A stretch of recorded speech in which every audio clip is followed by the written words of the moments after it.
ये कहानी है एक ऐसे गैंगस्टर की जो कि एक दिन एक हाई स्कूल स्टूडेंट की बॉडी में चला जाता है, जिसके बाद उसे स्कूल में बुलीज का सामना करना पड़ता है और साथ ही उसे एक ऐसी चीज पता चलती है जिससे आज तक वो अनजान था और इससे उसकी पूरी जिंदगी पलट जाती है। दोस्तों, ये कोरियन ड्रामा काफी मजेदार और एक्शन कॉमेडी से भरा है। इस वीडियो को एंड तक जरूर देखिएगा, आपको जरूर मजा आएगा। तो कहानी की शुरुआत होती है एक गैंगस्टर बॉस जांग से, जिसकी जिंदगी एकदम बेहतरीन गुजर रही थी। उसके पास किसी भी चीज की कोई कमी नहीं थी सिवाय एक अच्छी बीवी के। उसकी वाइफ सेयोन जांग से बिल्कुल भी प्यार नहीं करती थी, लेकिन जांग को भी कोई फर्क नहीं पड़ता था क्योंकि उसने बस सेयोन से इसीलिए शादी की थी क्योंकि वो हानहो कंपनी के चेयरमैन की बेटी है। खैर, आज जांग को पता चलता है कि उसके नए प्रोजेक्ट के बीच में एक कारपेंटर की शॉप आ रही है और कारपेंटर अपनी शॉप हटाने से मना कर रहा है। ये बात जानकर जांग अपने सबसे वफादार आदमी मैनचुल को बुलाता है और कहता है कि कुछ आदमियों को लेकर जाओ और उस कारपेंटर की शॉप को वहां से हटवाओ। इधर दूसरी तरफ वो कारपेंटर जोंग पहले ही घबराया हुआ था और तभी मैनचुल यहाँ कई सारे आदमी लेकर आ जाता है। इसके बाद सारे आदमी जोंग की थोड़ी खातिरदारी करते हैं और फिर मैनचुल कहता है कि अगर तूने 3 तक गिनती में खुद साइन नहीं किए तो हम तेरा हाथ काटकर खुद अंगूठा लगवा लेंगे। जोंग भी डरकर अब साइन कर देता है। वहीं रात में जब जांग आराम से खाना खा रहा था तो तभी यहाँ पर यांग नाम का एक और आदमी आ जाता है जो कि किसी भी हाल में जांग से आगे निकलना चाहता था। यहाँ पर जांग यांग की थोड़ी बेइज्जती करता है और अपनी बेइज्जती करवाने के बाद यांग यहाँ से निकल लेता है। अब इसके कुछ समय बाद जांग को कंपनी की तरफ से एक बिल्डिंग मिलती है और इसकी खुशी मनाने के लिए जांग एक रेस्टोरेंट में रामेन खाने आता है, लेकिन असल में उसे रामेन से कोई मतलब नहीं था। वो तो किसी को देखने यहाँ पर आया हुआ था। यहीं पर एक हाई स्कूल का लड़का डोंग भी जांग के आगे बैठकर खाना खा रहा था। अब यहाँ पर जांग रेस्टोरेंट की मालकिन से पूछता है कि 10 साल पहले इस रेस्टोरेंट को एक औरत चलाती थी, अब वो कहाँ पर है। इस पर रेस्टोरेंट की मालकिन कहती है कि वो औरत तो मर गई होगी। ये सुनकर जांग रामेन चखता है जो कि उसे बिल्कुल पसंद नहीं आते और फिर वो पेमेंट करके जाने वाला होता है। तभी उस लड़के डोंग के पास किसी की कॉल आती है और फिर वो जल्दबाजी में यहाँ से जाने लगता है। वो उन लेडी से कहता है कि मेरा वॉलेट कहीं पर खो गया है। ये बात सुनकर वो लेडी कहती है कि बेटा जाओ, ये अंकल है ना, ये भी तुम्हारी तरफ से पैसे दे देंगे। इसके बाद वो लेडी जांग से भी पैसे ले लेती है और कहती है कि इसके बदले में मैं तुम्हें जल्दी ही एक गिफ्ट दूंगी। अब जांग पैसे देकर यहाँ से जाने लगता है, लेकिन कूड़े की गाड़ी की वजह से वो जाम में फंस जाता है और बाहर निकलकर खड़ा होता है। और यहीं पर वो लड़का डोंग भी ऊपर छत की दीवार पर चलता हुआ एक शूज उतारने की कोशिश कर रहा था और तभी अचानक से वो नीचे जांग के ऊपर गिरता है, जिससे जांग वहीं बेहोश हो जाता है। अब इसके बाद जांग को एक हॉस्पिटल में होश आता है। नर्स उसके पास आकर कहती है कि बेटा तुम उठ गए क्या। जांग सोचता है कि ये नर्स मुझे बेटा क्यों बोल रही है। वो नर्स डॉक्टर को बुलाने चली जाती हैं। तभी जांग उठकर बाहर निकल जाता है और एक आदमी दोबारा उससे कहता है कि बेटा तुम उठ गए। जांग सोच रहा था कि ये सभी लोग पागल वागल हो गए क्या, 40 साल के आदमी को ये लोग बेटा बोल रहे हैं। लेकिन तभी उसे एक बड़ा झटका लगता है। वो अपने सामने अपनी बॉडी को देखता है जो कि बेड पर पड़ी हुई थी और वो कोमा में जा चुका था। अब इसके बाद वही कारपेंटर जोंग भी यहाँ पर आ जाता है और जांग को अपना बेटा कहने लगता है और जांग को पता चलता है कि इस वक्त उसकी आत्मा उसी हाई स्कूल के लड़के की बॉडी में आ चुकी है जो कि उसके ऊपर आकर गिरा था। ये सब देखकर जांग हैरान रह जाता है। डॉक्टर को लगता है कि डोंग यानी कि इस लड़के के सर पर गिरने से चोट लगी है, इसीलिए वो थोड़ा सा अजीब बिहेव कर रहा है। यहीं पर कारपेंटर जोंग कहता है कि मेरे बेटे का बोलने का तरीका भी बिल्कुल बदल गया है। वो कहते हैं कि डोंग मैं तुम्हारा डैड हूँ, क्या तुम मुझे नहीं पहचान पा रहे। लेकिन जांग कहता है कि ओए बुड्ढे, अपने हाथ मुझसे दूर रख, मैं तेरा बेटा नहीं हूँ। डॉक्टर कहती हैं कि शायद इसके दिमाग पर चोट लग गई है, ये कुछ समय में खुद ही ठीक हो जाएगा।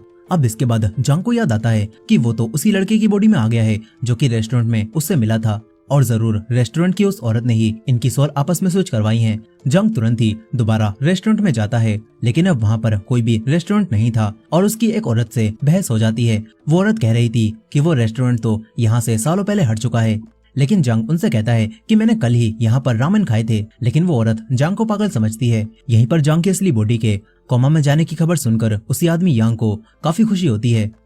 इधर जांग अपने घर पहुंचता है और देखता है कि उसकी वाइफ रो रही है। जांग को लगता है कि शायद उसकी वाइफ को जांग के कोमा में जाने से काफी दुख हो रहा होगा, लेकिन असल में वो अपना नेकलेस टूट जाने की वजह से रो रही थी। अब तभी जांग की वाइफ उसे देखकर डर जाती है। जांग कहता है कि मैं तुम्हारा पति हूँ, मैं जांग हूँ, लेकिन उसकी वाइफ को यकीन नहीं होता। वो अलार्म बजाकर एक तलवार उठा लेती है। तभी गार्ड्स यहाँ पर आकर जांग को पुलिस के हवाले कर देते हैं। फिर ऑफिसर जांग से कहता है कि तुम उस घर में क्यों गए थे, क्या तुम वहाँ पर चोरी करने वाले थे। जांग को गुस्सा आ जाता है। वो कहता है कि वो पूरा घर मेरा है, भला मैं अपने घर में चोरी क्यों करूंगा। वो कारपेंटर अपने बेटे डोंग को रोकते हैं और पुलिस को बताते हैं कि इसके सर पर चोट लग गई है, जिससे लगता है कि शायद ये सटिया गया है, आप इसे माफ कर दो। फिर वो उसे लेकर यहाँ से जाने लगते हैं। अब इसके बाद जंग हॉस्पिटल में अपनी बॉडी के ऊपर बार बार गिरने लगता है ताकि वो अपनी असली बॉडी में वापस जा सके। तभी जंग का वफादार आदमी मैंजुल यहाँ पर आता है, लेकिन वो ये देखकर सोचता है कि शायद वो किसी कपल के रूम में आ गया, इसीलिए वो वापस जाने लगता है। लेकिन उसे याद आता है कि ये तो उसके बॉस का रूम है। वो अंदर आकर कहता है कि तू मेरे बॉस के साथ क्या कर रहा है। मैंजुल पहचान जाता है कि ये तो वही मोटा है जिसने मेरे बॉस के ऊपर गिरकर उन्हें कोमा में पहुंचा दिया। अब तभी डॉक्टर यहाँ पर आ जाती हैं। जंग यहाँ से निकल लेता है। फिर वो कारपेंटर जोंग के साथ उनके घर पर आ जाता है। यहाँ पर जोंग ने अपने बेटे के लिए ढेर सारा खाना बनाया था, लेकिन इतना खाना देखकर जंग कहता है कि मैं इतना सारा नहीं खा सकता। मगर थोड़ा सा चखने के बाद ही उसे कुछ होता है और जब उसकी आंख खुलती है तो सारा खाना उसने खत्म कर दिया था। इसके बाद जोंग कहता है कि बेटा अब तुम आराम कर लो, हम कल स्कूल जाएंगे और उसके बारे में बात करेंगे। इसके बाद जंग इस लड़के डोंग के रूम में आ जाता है। फिर अगले दिन ये दोनों स्कूल में जाते हैं। जंग बॉस की तरह बैठ जाता है और अपने एटीट्यूड को बिल्कुल भी कम नहीं करता। फिर इसके बाद जोंग प्रिंसिपल से बात करता है। प्रिंसिपल के साथ साथ पूरे स्कूल में ये बात फैल गई थी कि जिस दिन से डोंग गिरा है, डोंग को उस दिन के बारे में कुछ भी याद नहीं है। कारपेंटर जोंग प्रिंसिपल से कहता है कि मेरा बेटा ऐसा कदम नहीं उठा सकता कि वो खुद बिल्डिंग से कूद जाए, जरूर दूसरे बच्चों ने उसके साथ कुछ किया होगा। लेकिन प्रिंसिपल मना करने लगता है और ये सब सुनकर जंग समझ जाता है कि प्रिंसिपल कुछ छुपा रहा है। वो कारपेंटर को और चिंता करने से मना करता है और फिर इस लड़के डोंग की क्लास में आ जाता है। टीचर सब बच्चों से कहती हैं कि उस एक्सीडेंट की वजह से डोंग अभी तक पूरा ठीक नहीं हुआ है, इसीलिए हर काम में इसकी मदद करते रहना। लेकिन क्लास के कुछ लड़के डोंग के आते ही उसका स्वागत अपनी मिडिल फिंगर से करते हैं। फिर इसके बाद कैंटीन एरिया में कुछ लड़कियां एक लड़की यून को बुली करने लगती हैं। एक लड़की यून के खाने में फैंटा मिला देती है और फिर उसे खाने के लिए कहती है। यून फाइट बैक नहीं करती और उसे खाने लगती है। इसके बाद वो लड़कियां उसका सारा खाना उसके ऊपर ही डाल देती हैं। ये सब देखकर जंग उनसे कहता है कि उसे आराम से लंच करने दो, उसे परेशान क्यों कर रही हो। लेकिन फिर एक लड़का तेवोक उसके पास आकर कहता है कि अबे लूजर, तू ज्यादा नहीं बोल रहा। वो जंग को मारने वाला था, लेकिन एक टीचर आकर इन्हें लड़ने से रोक देते हैं। मगर फिर लंच के बाद वो लड़के दोबारा जंग को रोक लेते हैं। वही लड़का तेवोक कहता है कि लगता है तुझे कुछ याद नहीं है, लेकिन भले ही तेरे चोट लगी हो, मगर तुझे रोज हमारे लिए लंच में बर्गर लाना होगा, नहीं तो तू पिटेगा। लेकिन जंग उल्टा उसके एक थप्पड़ जड़ देता है। इसके बाद जंग दोबारा उसके एक और मारता है और तीसरे में वो लड़का तेवोक भी डरने लगता है। फिर जंग कहता है कि मुझे एक बात बता, इस लड़के डोंग ने यानी कि मैंने तेरे साथ कुछ किया था क्या, जो तू इसे यानी कि मुझे बुली कर रहा है, या फिर ये यानी कि मैं बस एक आसान टारगेट था। ये बात सुनकर तेवोक कहता है कि मोटे, तू बहुत आसान टारगेट था, इसीलिए हम तुझे बुली करते थे। ये सुनकर जंग उसके एक और थप्पड़ जड़ता है और फिर उसके दोस्तों को भी मारकर जाने लगता है। तभी उसे एक और लड़का किमजे देखता है जो कि इनसे डरकर इनके लिए खाने का सामान लाया था। लेकिन क्योंकि अब उसने इन बुलीज को पीटते हुए देख लिया था, इसीलिए ये लोग उसे बाथरूम में ले जाकर उसे पीटने लगते हैं और कहते हैं कि अगर तूने ये बात किसी को भी बताने की कोशिश की तो तेरी खैर नहीं। ये लोग किमजे की पैंट उतारकर उसकी वीडियो बनाने वाले थे ताकि बाद में किमजे को ब्लैकमेल किया जा सके। तभी पीछे से जांग बाहर निकलता है और जांग इन सभी को अपने पेट की शक्ति से जमीन पर गिरा देता है। इसके बाद वो तेवोक का फोन ले लेता है और देखता है कि इसमें तो इस लड़के यानी कि डोंग की कई सारी फोटोज हैं जिसमें वो बुली हो रहा है। जांग उस लड़के के फिर से एक थप्पड़ जड़ता है और कहता है कि मैं तेरा फोन कुछ समय बाद वापस कर दूंगा। अब इसके बाद वो घर आकर फोन को चेक करता है और जांग को इसमें एक वीडियो मिलती है जिससे उसे पता चलता है कि ये सारे लड़के मिलकर उस दिन डोंग को बुली कर रहे थे। उन्होंने उसी लड़की यून का जूता एंटीना पर लटका दिया था और डोंग को दीवार पर चलते हुए उसे उतारने के लिए कहा था, और यही चीज करते हुए ये लड़का डोंग जांग के ऊपर गिर गया था। जांग को अब सब कुछ पता चल चुका था कि इस लड़के डोंग के साथ क्या हुआ था। वहीं पर तेवोक का बॉस अब उसे और उसके दोस्तों को मारने लगता है क्योंकि तेवोक ने अपने फोन से वो वीडियो डिलीट नहीं की थी। और तभी जंग यहाँ पर आकर उस लड़के को धमकाते हुए कहता है कि मैंने उस वीडियो की एक कॉपी बना ली है, इसीलिए अब मुझसे दूर रहना, नहीं तो तुम्हारे लिए अच्छा नहीं होगा। ये बोलकर जंग उसी लड़के किमजे के साथ जाने लगता है। वहीं दूसरी तरफ जांग की वाइफ अपने पति के कोमा में जाने का फायदा उठा रही थी। तभी यांग इन दोनों के सामने आ जाता है।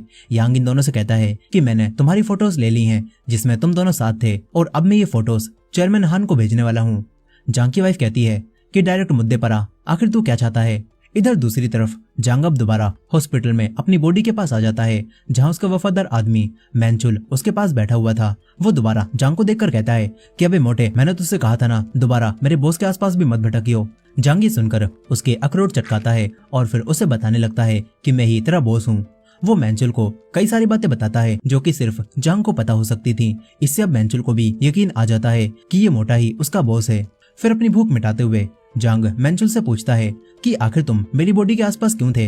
इस पर मेंचुल बताता है कि एक रूमर फैली हुई है कि वो आदमी यांग आपको हॉस्पिटल में मरवाना चाहता है, इसीलिए मैं आपकी बॉडी की रक्षा कर रहा था।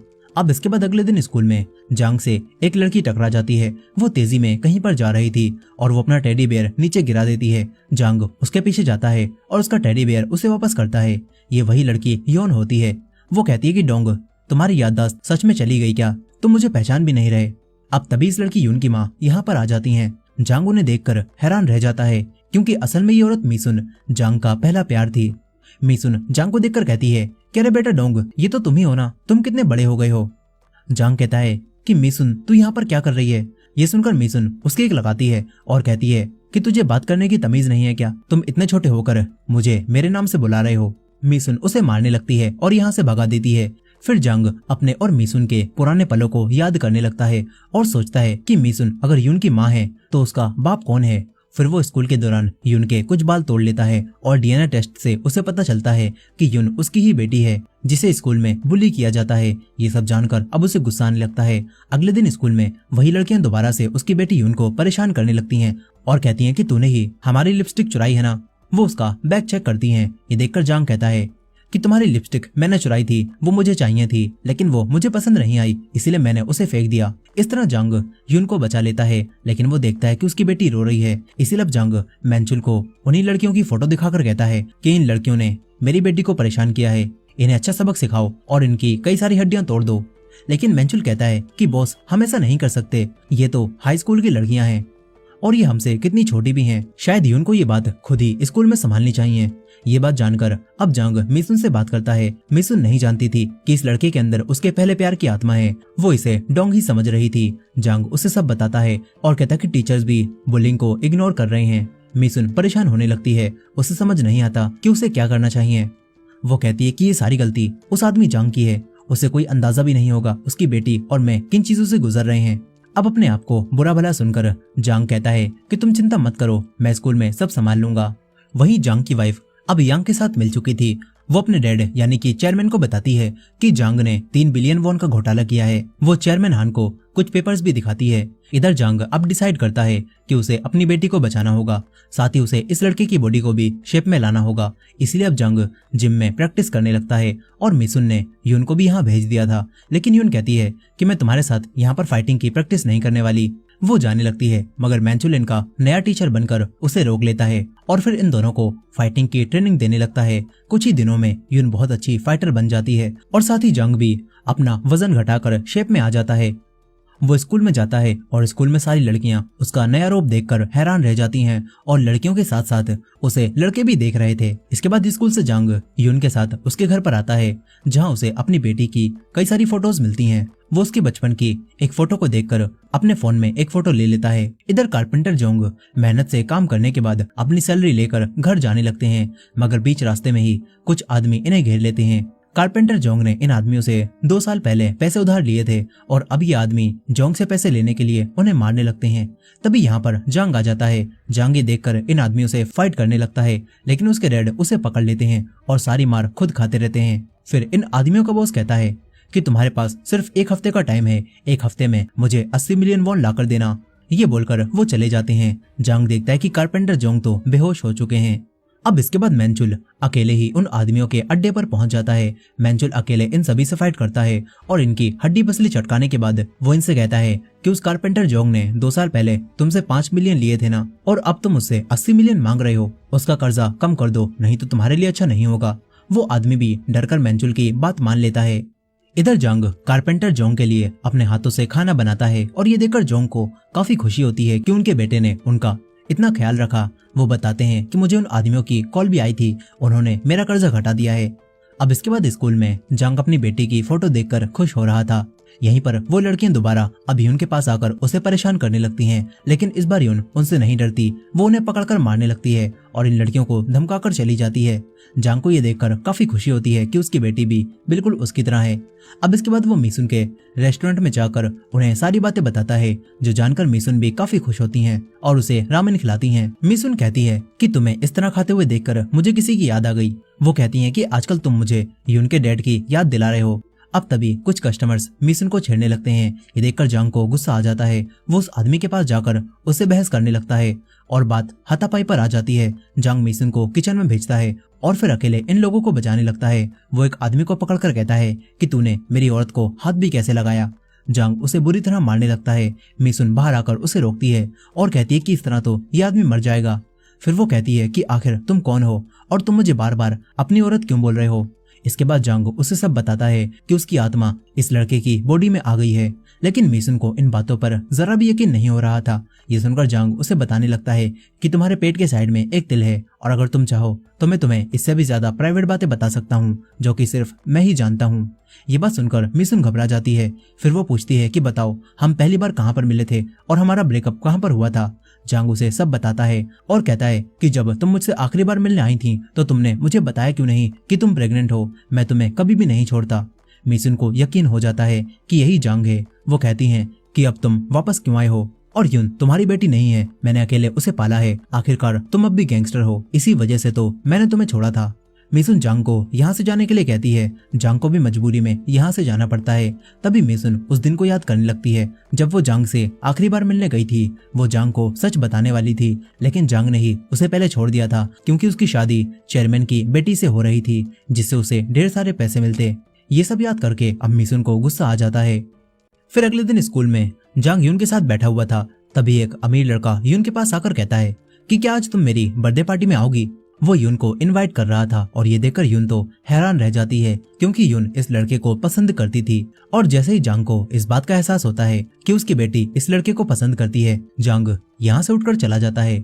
वही मिशन अब भी ख्यालों में खोई हुई थी और तभी जांग उसके पास मैसेज करके उसे मिलने के लिए बुलाता है। इधर अगले दिन यून उसी अमीर लड़के के विला में पार्टी में आ जाती है। यहीं पर जांग का स्कूल का दोस्त भी उन्हीं गुंडी लड़कियों के बीच में फंस चुका था और तभी वो लोग बात करती हैं कि आज तो यून गई, उसे पता भी नहीं होगा कि आज उसे पार्टी में क्यों बुलाया गया है। जांग का दोस्त ये सारी बातें सुन लेता है। इधर मिशन अब जांग से मिलने आ जाती है। जांग मिशन से मिलकर उसे समझाने लगता है कि जो उसने पास्ट में मिशन के साथ किया उसके लिए वो शर्मिंदा है और अब वो मिशन के साथ रहना चाहता है, लेकिन मिशन नहीं मानती और कहती है कि ये मुमकिन नहीं है और तो और तुम पहले से शादीशुदा हो। आसपास के लोग ये सुनकर हैरान होते हैं कि ये बच्चा इतनी सी उम्र में शादीशुदा है और इसका अफेयर भी चल रहा है। मिशन अब जाने लगती है। तभी जांग उसे रोककर किस करने लगता है और ये देखकर मिशन उसके एक थप्पड़ मारती है। आसपास के लोग सदमे में पहुंच चुके थे कि आखिर ये सब क्या चल रहा है। मिशन अब जांग को पकड़कर पुलिस के पास ले जाने लगती है। जांग उससे माफी मांगता है। तभी उसके पास उसके स्कूल के दोस्त की कॉल आती है जो कि बताता है कि शायद आज यून खतरे में है। और ये बात जानकर जांग अब कार चलाते हुए यून की क्लास की उन्हीं लड़कियों से लोकेशन पूछता हुआ पार्टी में जाने लगता है। इधर वो अमीर लड़का यून को जबरदस्ती ड्रिंक पीने के लिए कहता है। यून नहीं मानती और तभी वो अपना असली रूप दिखाता है और कहता है कि मैंने तुम्हें ऐसी पार्टी में ऐसे ही नहीं बुलाया। वो यून के ऊपर ड्रिंक डाल देता है। कुछ समय बाद जांग भी यहाँ पहुंच जाता है। वो बाहर खड़े हुए गार्ड्स को मारता है और फिर अंदर आकर यून को ढूंढने लगता है। कुछ लड़के यून को छेड़ रहे थे। जांग उसे लेकर जाने लगता है, लेकिन वो लड़के बीच में आ जाते हैं। जांग एक लड़के की गर्दन को तोड़ता है और बाकी लड़कों से फाइट करने लगता है। देखते ही देखते वो सबको मारकर ढेर कर देता है। एक लड़का फाइटिंग में थोड़ा बेहतर था, लेकिन 3-4 पंच खाने के बाद वो भी गिर जाता है। उन्हीं गुंडी लड़कियों में से एक लड़की ये देखकर जांग पर फिदा हो जाती है। इधर यून अब उस अमीर लड़के से अपने आप को छुड़ाती है और उसके अखरोट चटकाकर पूल में फेंक देती है। इसके बाद दोनों यहाँ से चले जाते हैं। अब अगले दिन मैंचल जांग की असली बॉडी को देखने जा रहा था तो कुछ आदमी उसे बाहर ही रोक लेते हैं और कहते हैं कि चेयरमैन का ऑर्डर है, कोई भी जांग से नहीं मिल सकता। इसके बाद मैंचुल जांग को आकर सब कुछ बताता है कि तुम्हें तुम्हारी वाइफ ने यांग के साथ मिलकर झूठे इल्जाम में फंसा दिया है और अब चेयरमैन सोचते हैं कि तुमने 3 बिलियन वॉन का घोटाला किया है और जब तुम भाग रहे थे तभी तुम्हारा एक्सीडेंट हो गया। जांग सोचता है कि अब उसे क्या करना चाहिए। इसके बाद मैंचुल जांग के कहने पर चेयरमैन को एक लेटर पहुंचाता है। इधर जांग दोबारा मिनसुन के पास आकर पूछता है कि यून कैसी है। मिनसुन कहती है कि अगर तुम्हें सच में यून की चिंता है तो यहाँ से चले जाओ। जांग जाने लगता है। तभी उसके सामने वही लड़की आ जाती है। वो पूछती है कि क्या तुम और यून एक दूसरे को डेट कर रहे हो। जांग गुस्से में मना करता है और ये सुनकर वो लड़की जांग से कहती है कि फिर तुम मेरे बॉयफ्रेंड बन जाओ, लेकिन जांग मना करता है। वो लड़की जांग को एक बॉक्स देकर यहाँ से चली जाती है। तभी यून यहाँ पर आ जाती है। वो ये देखकर कहती है कि क्या तुम उस लड़की को डेट करोगे, लेकिन जांग मना कर देता है। इस पर यून कहती है तो फिर तुम मेरे बॉयफ्रेंड बन जाओ। जांग गुस्से में मना करता है और यहाँ से जाने लगता है। अब इसके बाद यून अपनी मॉम मिसुन को बताती है कि वो डोंग को अपना बॉयफ्रेंड बनाना चाहती है। मिसुन ये सुनकर गुस्सा और हैरान होती है क्योंकि वो जानती थी कि डोंग असल में यून के डैड हैं। मिसुन कहती है कि तुम उससे दूर रहना। अब इसके बाद अगले दिन मिसुन जांग को स्कूल से ही पकड़ लेती है और कहती है कि तुम ऐसा क्या कर रहे हो जो तुम्हारी बेटी अब तुम्हें ही अपना बॉयफ्रेंड बनाना चाहती है। जांग कहता है कि मैं बस उसका दोस्त बनना चाहता था। मिसुन जांग से कहती है कि तुम यहाँ से चले जाओ और हमारी जिंदगी में कभी वापस मत आना। हम फिर से कभी भी एक नहीं हो सकते क्योंकि तुम पहले से शादीशुदा हो। अब तभी यून यहाँ पर आ जाती है और कहती है कि कौन शादीशुदा है। यहाँ बिना सोचे समझे जांग यून से कहता है कि मैं तुम्हारी माँ को पसंद करता हूँ। यून ये सुनकर हैरान रह जाती है। उसे लगता है कि उसकी माँ ने उससे उसका प्यार छीन लिया। यून गुस्सा होकर यहाँ से भाग जाती है। मिसुन अब जांग पर गुस्सा होने लगती है और कहती है कि तुमने वो बात क्यों कही। इधर यांग गार्ड्स को मारता है और जांग की बॉडी के पास आ जाता है। वो जांग को मारने आया था लेकिन तभी जांग को होश आ जाता है। वो कहता है कि अंकल आपकी जिप खुली हुई है। उसे होश में देखकर यांग खुद बेहोश हो जाता है। अब इसके बाद जांग डोंग के घर पर आ जाता है और कारपेंटर जोंग को अपना डैड कहने लगता है। यहाँ पर हमें पता चलता है कि उस हाई स्कूल के लड़के डोंग की आत्मा जांग की बॉडी में आ गई है, लेकिन उसके डैड के लिए वो एक आदमी था। वो डरने लगते हैं। डोंग खुद भी रो रहा था। तभी जांग यहाँ पर आ जाता है। वो समझ जाता है कि उसकी बॉडी में अब वही लड़का आ चुका है। डोंग भी सब कुछ समझ जाता है और ये देखकर वो घबराता है। तभी जांग उसके एक मारकर उसे शांत कराता है और फिर जांग कारपेंटर जोंग को सब समझाने लगता है। शुरुआत में उसे बिल्कुल भी यकीन नहीं होता, लेकिन कुछ समय बाद वो समझ जाता है कि ये दोनों सच बोल रहे हैं। अब इसके बाद जांग डोंग से कहता है कि ओए लड़के, तू यून को पसंद करता है ना? अगर तू मेरी मदद करेगा तो तू उसके करीब हो सकता है। इधर जांग की वाइफ यांग के ऊपर गुस्सा हो रही थी क्योंकि वो जांग को नहीं मार पाया। यांग कहता है कि चिंता मत करो, मैंने अपने आदमियों को काम पर लगा दिया है, वो जल्दी ही जांग को ढूंढ लेंगे। अब तभी एक आदमी आकर बताता है कि हमें पता चल गया है जांग कहाँ पर गया है। इधर जांग उसी लड़के डोंग के साथ मिनसुन के पास आता है और डोंग अब जांग बनकर मिनसुन से बात करता है और झूठ बोलता है कि हमारी सोल्स फिर से वापस हमारे अपने अपने शरीर में आ गई हैं। इसके बाद डोंग जांग के बताए तरीके के मुताबिक मिनसुन से माफी मांगने लगता है, लेकिन तभी यांग अपने आदमियों के साथ यहाँ पर आ जाता है। ये देखकर डोंग डर कर रोने लगता है। मिसुन भी सब समझ जाती है। अब इसके बाद जांग उन दोनों को किचन में भेजता है और डोंग से मिसुन को अंदर ही रखने के लिए कहता है। इसके बाद जांग इन गुंडों से फाइट करने लगता है। यांग को लगता है कि ये कोई हाई स्कूल का लड़का है, इसलिए यांग उसे सीरियस नहीं लेता, लेकिन जांग देखते ही देखते सारे आदमियों को निपटा देता है। तभी यांग अपने सबसे ताकतवर आदमी को फाइट के लिए भेजता है। जांग और उसके बीच में काफी देर तक फाइट होती रहती है, जिसमें आखिरकार जांग उसे मारने लगता है, लेकिन तभी यांग पीछे से उसके ऊपर हमला करके उसके गले पर चाकू रख लेता है और कहता है कि जांग बाहर आ। लेकिन तभी मिसुन बाहर आती है। वो सिलेंडर को चालू करके लाइटर को हाथ में पकड़ लेती है और कहती है कि अगर तुम 3 तक गिनती में यहाँ से नहीं गए तो मैं आग लगाकर हम सभी को मार दूंगी। यांग काफी डर जाता है और मौके का फायदा उठाकर जांग दोबारा उसे मारने लगता है, लेकिन मिसुन उसे लड़ने से मना करती है। तभी यांग अपने आदमियों के साथ यहाँ से भाग जाता है। जांग अब मिसुन के पास आकर सिलेंडर को बंद करता है और उसके हाथ से लाइटर ले लेता है। मिसुन भी काफी डरी और अंदर से दुखी थी। तभी डोंग भी बाहर आ जाता है। मिसुन अब असली जांग को दूर करके डोंग से बात करने लगती है। वो जांग की बॉडी के सामने वो सारी बातें कहती है जिन्हें इतने सालों से वो अपने दिल में दबा कर बैठी हुई थी। मिसुन उससे कहती है कि मुझे तुम्हारी बहुत याद आती थी और आखिरकार तुम 17 सालों बाद वापस लौट आए हो। मिसुन उसे गले लगा लेती है। जांग भी समझ जाता है कि मिसुन आज भी उससे प्यार करती है। अब इसके बाद जांग की कंपनी के चेयरमैन अपनी बेटी को बुलाते हैं। चेयरमैन हान को जांग के भेजे हुए उसी लेटर से पता चल चुका था यांग के साथ मिलकर उसे फंसाना चाहती है और असल में जांग ने पैसों का कोई घोटाला नहीं किया। चेयरमैन अपनी बेटी से कहते हैं कि ये लेटर उसने एक्सीडेंट से पहले लिखा था और हमने राइटिंग भी चेक करवाई और ये राइटिंग बिल्कुल जांग की है। ये सुनकर वो कहती है कि ऐसा कैसे हो सकता है, मैंने तो एक्सीडेंट के बाद ही यांग के साथ हाथ मिलाया था।